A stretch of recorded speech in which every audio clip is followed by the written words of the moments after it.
వివిధ కార్యాలను బట్టి భగవంతునికి వివిధ నామాలు ఉంటాయి.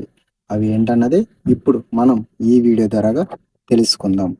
భగవద్గీత యథాతథము మొదటి అధ్యాయం అర్జున విషాద యోగం 15వ శ్లోకం. పాంచజన్యం ఋషికేశో దేవదత్తం ధనంజయ పౌండ్రం దద్మో మహాశంకం భీమకర్మ ఉరుకోదర. తాత్పర్యం: శ్రీకృష్ణ భగవానుడు పాంచజన్యమనే తన శంఖమును పూరించాడు. అర్జునుడు దేవదత్తమనే తన శంఖముని పూరించాడు. భోజన ప్రియుడు, ఘనమైన కార్యాలు చేసేవాడు అయిన భీముడు పౌండ్రమనే తన మహాశంఖమును పూరించాడు. భాష్యము: సర్వేంద్రియాలకు ప్రభు అయిన కారణంగానే శ్రీకృష్ణుడు ఈ శ్లోకంలో ఋషికేశునిగా తెలపబడినాడు. జీవులందరూ అతని అంశాలే కనుక జీవుల ఇంద్రియాలు కూడా అతని ఇంద్రియాల అంశాలే. నిరాకారవాదులు జీవుల ఇంద్రియాల గురించి పట్టించుకోరు కనుకనే సర్వదా వారిని ఇంద్రియ రహితులుగా లేదా నిరాకారులుగా వర్ణించాలని కోరుకుంటారు. భగవానుడు సకల జీవుల హృదయంలో నిలిచి వారి ఇంద్రియాలను నిర్దేశిస్తాడు. కానీ జీవుని శరణాగతిని బట్టి అతడు నిర్దేశము చేస్తాడు. ఇక శుద్ధ భక్తుని విషయంలో అతడు ప్రత్యక్షంగా ఇంద్రియాలను నియంత్రిస్తాడు. ఇక్కడ కురుక్షేత్ర రణరంగంలో అర్జునుని దివ్యేంద్రియాలను అతడు ప్రత్యక్షంగా నియంత్రించబోతున్నాడు.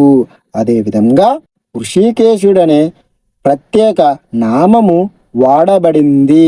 వివిధ కార్యాలను బట్టి భగవంతునికి వివిధ నామాలు ఉంటాయి. ఉదాహరణకు మధు అనే రాక్షసుని సంహరించడం వల్ల అతనికి మధుసూదనుడనే పేరు వచ్చింది.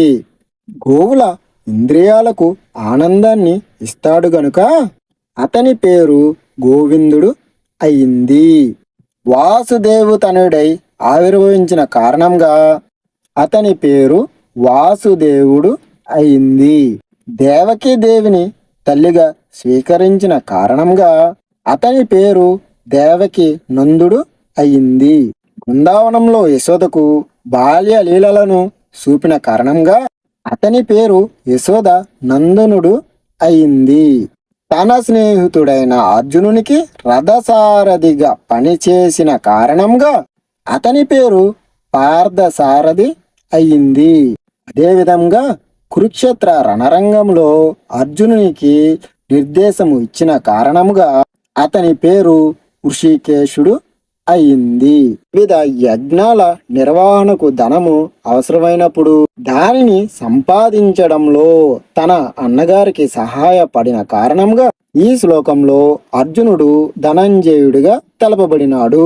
అదే విధంగా విపరీతంగా తినడంతో సమానంగా విడింబాసురుని వధించడం వంటి ఘనకార్యాలను చేయగలిగిన కారణంగా భీముడు వృకోదరునిగా తెలియబడ్డాడు. కనుక భగవంతునితో మొదలుకొని పాండవ పక్షంలో ఉన్న యోధులందరూ పూరించిన వంటి ప్రత్యేకమైన శంఖాలు యుద్ధవీరులకు ఉత్సాహము కలిగించాయి. ప్రతిపక్షంలో అట్టి ఘనతలు గాని పరమ నిర్దేశకుడైన శ్రీకృష్ణుని సన్నిధి గాని లక్ష్మీదేవి సన్నిధి గాని లేవు.